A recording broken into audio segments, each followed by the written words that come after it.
আজকে একটা নতুন আইটেম বানাবো, কালো মিষ্টি। ঠিক আছে, গোলাপ জামুন যাকে বলে।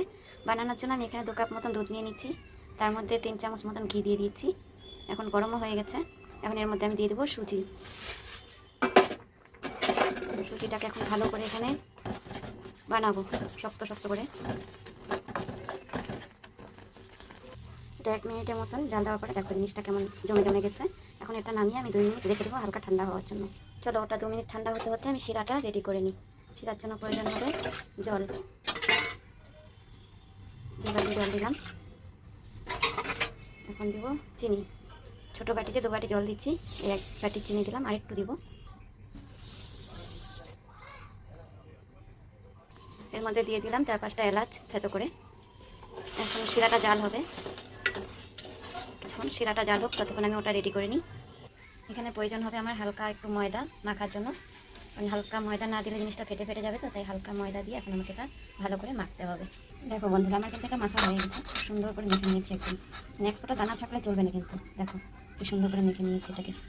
আর একটু গরম গরম মাখতে হবে, ঠান্ডা হতে দেওয়া যাবে না। এটা কিন্তু এখনও অনেকটাই গরম আছে।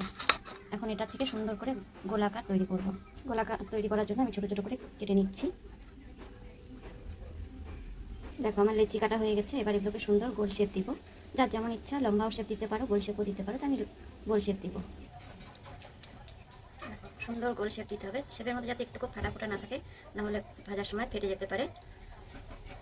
এদিকে দেখো আমার শিরাটাও রেডি হয়ে গেছে। দেখো বেশ সুন্দর কালার চলে এসছে শিরার। এটা এখন অফ করে দিব, কারণ ওগুলো তো ভাজতে হবে।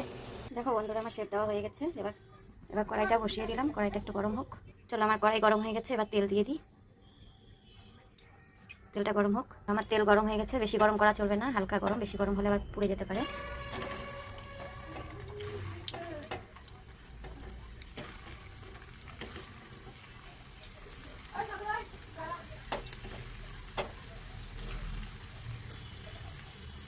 কড়াইটা একটু নাড়িয়ে চাড়িয়ে এরকম এসে করতে হবে, না হলে আবার ভেঙে যেতে পারে অন্য কিছু দিয়ে নাড়লে। তাই এরকম করে হালকা কড়াইটা নেড়ে দিব, যাতে পুরোটা ভালো করে হয়। দেখো এখনও হয়নি, আরও হবে। এটা বললো হালকা হালকা কালার এসছে।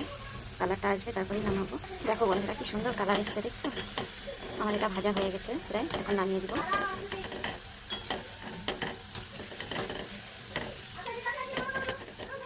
এবার আমি শিরাটা আবার গ্যাস জ্বালিয়ে দিচ্ছি। শিরাটা আগে থেকে তৈরি ছিল, তবু আমাকে তো এটা গরম করতে হবে, তাই গ্যাস জ্বালিয়ে দিচ্ছি। এখন শিরার মধ্যে আমি মিষ্টিগুলো ছেড়ে দেবো।